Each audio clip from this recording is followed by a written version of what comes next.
تو آپ نے جا کر اپنے علاقوں میں، کیونکہ آپ نے اکثریت کی تعداد شباب اسلامی کے نگرانوں کی ہے، ذمہ دار لوگوں کی ہے، آپ نے اپنے لوگوں کی تربیت کرنی ہے، ان سے محبت پیدا کرنی ہے، اور یہ ہم اپنے کردار سے کریں گے.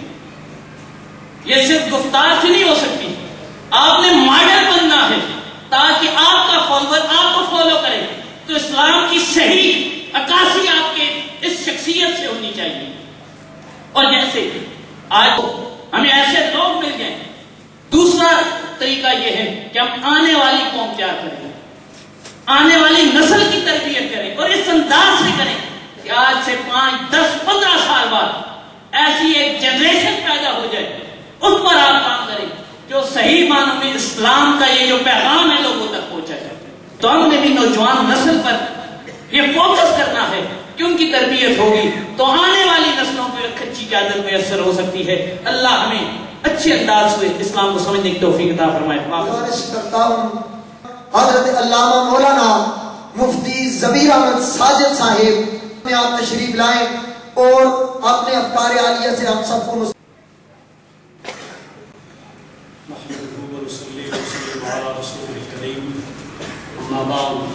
سرمایہ ملت اسلامیہ. میں صرف یہ بات کہنا چاہتا ہوں کہ اس وقت ملت اسلامیہ کے بے شمار مسائل ہیں، اور مسائل کا تذکرہ ہم لوگ کرتے رہتے ہیں اور ہم لوگ سنتے رہتے ہیں، لیکن ان مسائل کا تذکرہ کافی نہیں ہے، ان کا حل پیش کرنا ضروری ہے. اس وقت پوری امت جن مسائل کا شکار ہے ان کا حل کیا ہونا چاہیے.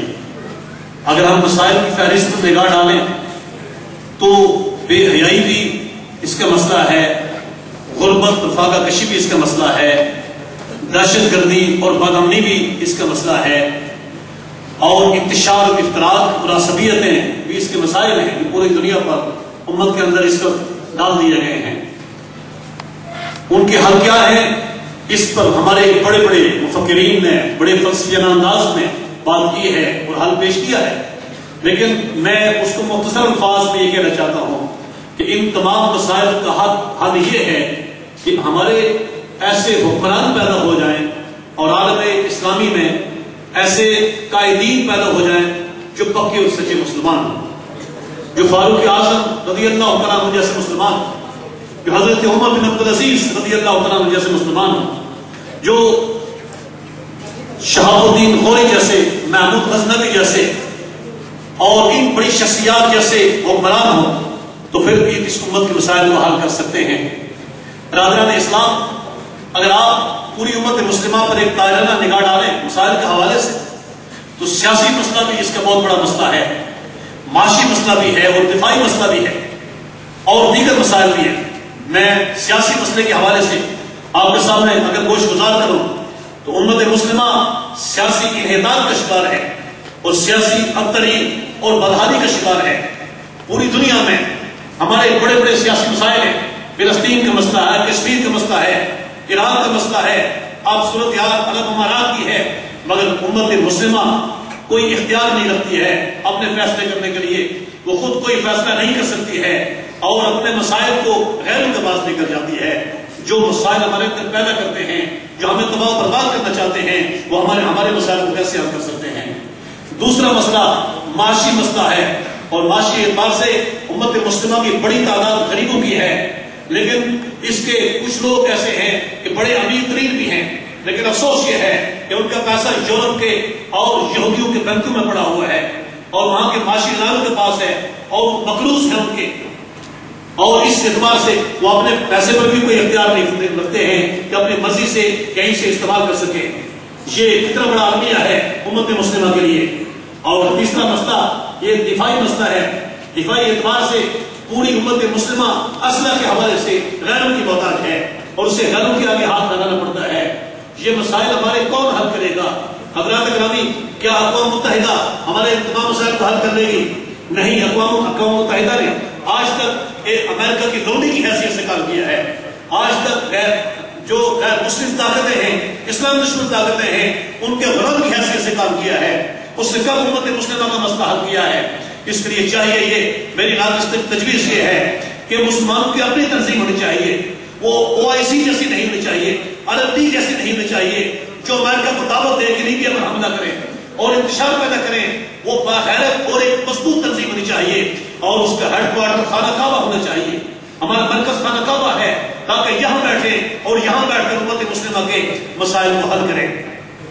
برادران اسلام، اللہ تعالیٰ نے اس کائنات میں قاعدہ جاری کیا ہوا ہے، میں حیران ہوں کہ یہ مسلمان ہوتے ہوئے بھی پھر کس طرح سے ذبح و حالی کا شکار ہیں۔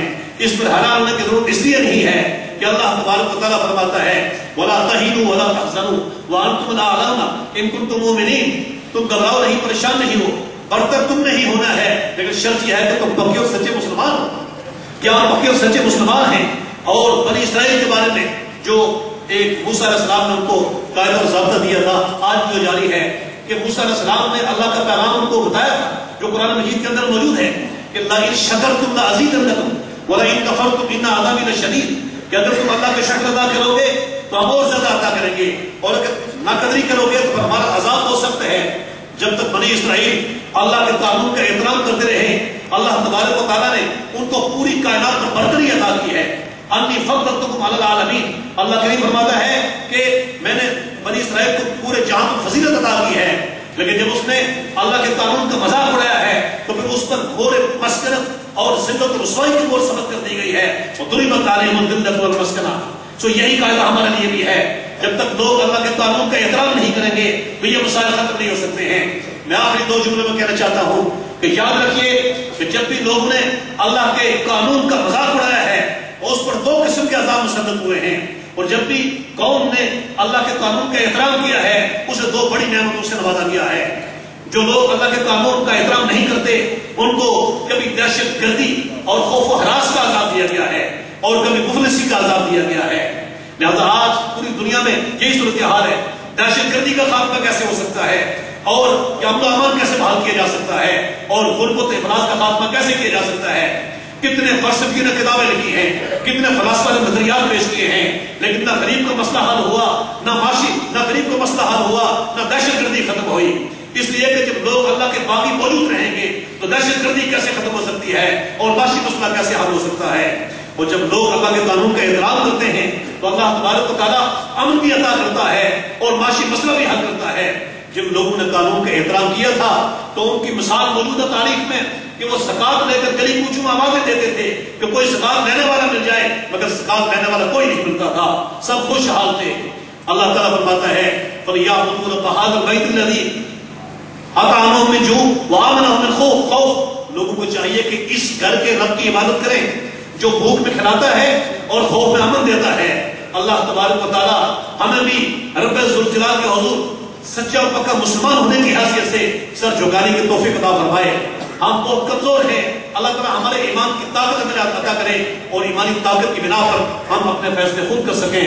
میں شباب اسلامی پاکستان کو مبارکباد پیش کرتا ہوں کہ انہوں نے اس نازل دور میں ایک بہت اہم موضوع تجویز کیا ہے اور ملک مفکرین کو اور اعلیٰ سطح کے ذہن کو یہاں بلایا ہے تاکہ وہ ان کی رہنمائی کریں۔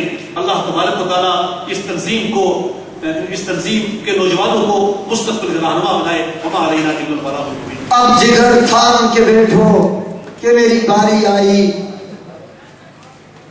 اب میں دعوت خطاب دینے جا رہا ہوں نوجوانوں کہ اس قائد کو جس میں وفائے صدیق کی جھلک بھی نظر آتی ہے اور للکار فاروقی کا نور بھی دکھائی دیتا ہے، دولت عثمانی کا وہ امین بھی نظر آتا ہے اور جرت حیدری کا وہ پاسبان بھی دکھائی دیتا ہے، جس کے اندر سوز صدیق بھی ہے اور عشق بلالی بھی ہے، جو فخر حیدر کا بھی وارث ہے تو جرت شبیر کا بھی علم بردار ہے۔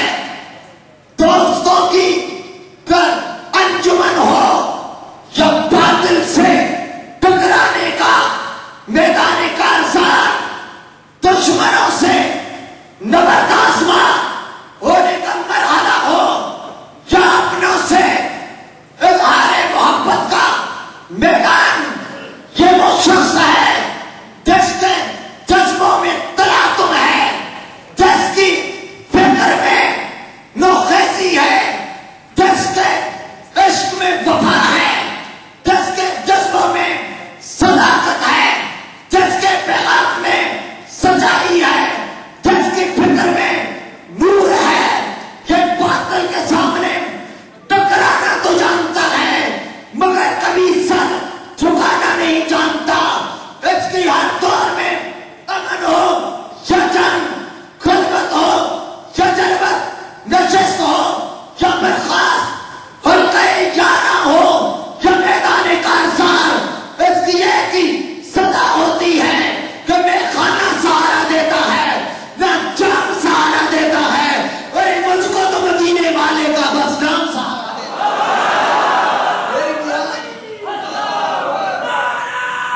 جمہوریت ریٹائرڈ جنرل محترم جناب حمید گل صاحب، لائق تعظیم و تکریم جناب محترم ڈاکٹر محمد زبیر کیانی صاحب، میرے قابل قدر جناب محترم فخر الزمان عادل صاحب،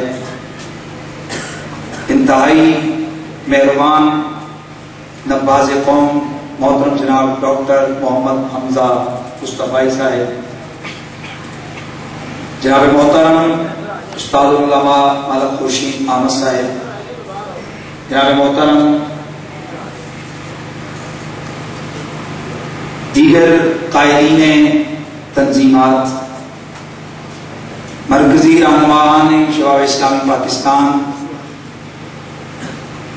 اس کاروان میں، اس سفر میں میرے دست و بازو، مرکزی رہنما قائدین شباب اسلامی جناب محترم سید امتیاز حسین شاہ صاحب، جناب محترم میر ظہیر احمد قادری صاحب، جناب محترم سید وضاحت حسین شاہ صاحب، جناب محترم محمد شاہ نواز احمد ضیائی صاحب،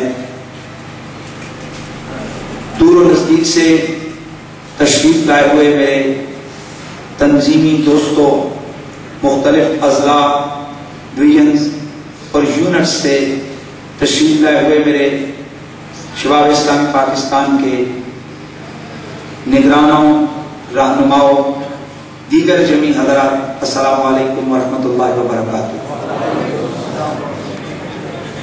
یقینی بات ہے کہ یہ وقت کی نبض، اس کا روکنا یہ ہم میں سے کسی کے اختیار میں نہیں ہے۔ میں انتہائی شکر گزار ہوں محترم مہمانان گرامی القدر کا کہ جنہوں نے شباب اسلامی پاکستان ضلع راولپنڈی کے زیر اہتمام ہونے والی اس